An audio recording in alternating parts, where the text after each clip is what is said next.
ఏదైతే ప్రాజెక్టులు కానీ ఇవన్నీ ఈ రకంగా నిర్మాణాలు జరుపుకుంటూ పోతూ ఉంటే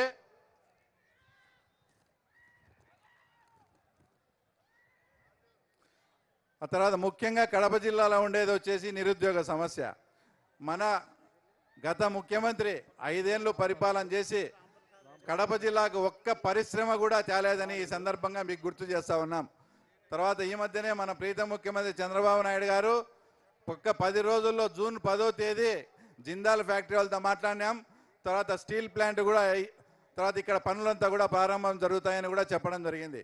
అలాగే గతంలో ఉన్న ముఖ్యమంత్రి గారు అప్పుడు ఢిల్లీలో ఏదైనా స్నేహ సంబంధాలు ఉన్నా కూడా ఆయన కేసుల కోసం ఆయన స్వలాభం కోసం చూసుకునేడే తప్ప ఏ రోజు కూడా ఒక పరిశ్రమలు తేవాలని కానీ ఇంకోటి కానీ ఆలోచన చేసిన పాపాన పోలేదు. అదే మన కూటమి ప్రభుత్వం వచ్చిన తర్వాత మన కడప జిల్లా ప్రాంతంగా ఇక్కడే దగ్గరలో ఉన్న కుప్పర్తిలో 3,200 కోట్లతో పారిశ్రామిక క్యాడర్ని ఏర్పాటు చేసి ఈ కడప జిల్లాలో ఉండే నిరుద్యోగ సమస్యను కూడా తీర్చేదానికి మన లోకేష్ బాబు గారు కూడా సంకల్పం చేసుకుని ఆ తర్వాత ఉండడం జరిగింది. ఈ విధంగా మన పార్టీ కానీ మన ప్రభుత్వం కానీ ఈ విధంగా ముందుకు వెళ్తూ ఉంటే మనకు అపోజిషన్ పార్టీని కనుక చూస్తే వాళ్ళు ఎప్పుడు బయట ఉంటారో తెలియదు, ఎప్పుడు లోపలికి పోతారో తెలియదు. వాళ్ళ కుటుంబ నేపథ్యం ఒకసారి చూడండి. గతంలో అంతకుముందు రాజశేఖర రెడ్డి గారు ఉన్నప్పుడు కూడా అప్పట్లో మైనింగ్ డైరెక్టర్గా ఉన్నటువంటి రాజగోపాల్ కానీ శ్రీలక్ష్మి మేడం కానీ వాళ్ళంతా కూడా కటకటాలు పోయారు.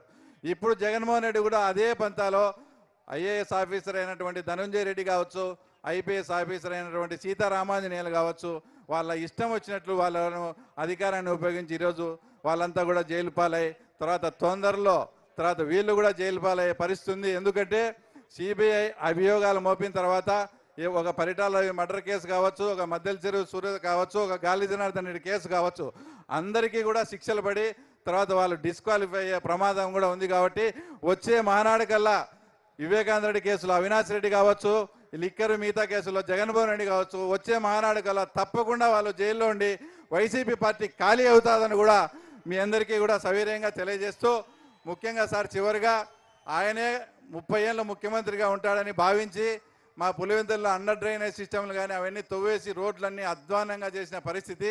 ఈ విషయాలన్నీ కూడా లోకేష్ బాబు గారికి కూడా చెప్పడం జరిగింది. ప్రజలకు అత్యవసరము అతి ప్రాధాన్యతమైన విషయాలు మేము మినీ మహాడ్ జరుపుకొని ఒక 10 తీర్మానాలు స్టేట్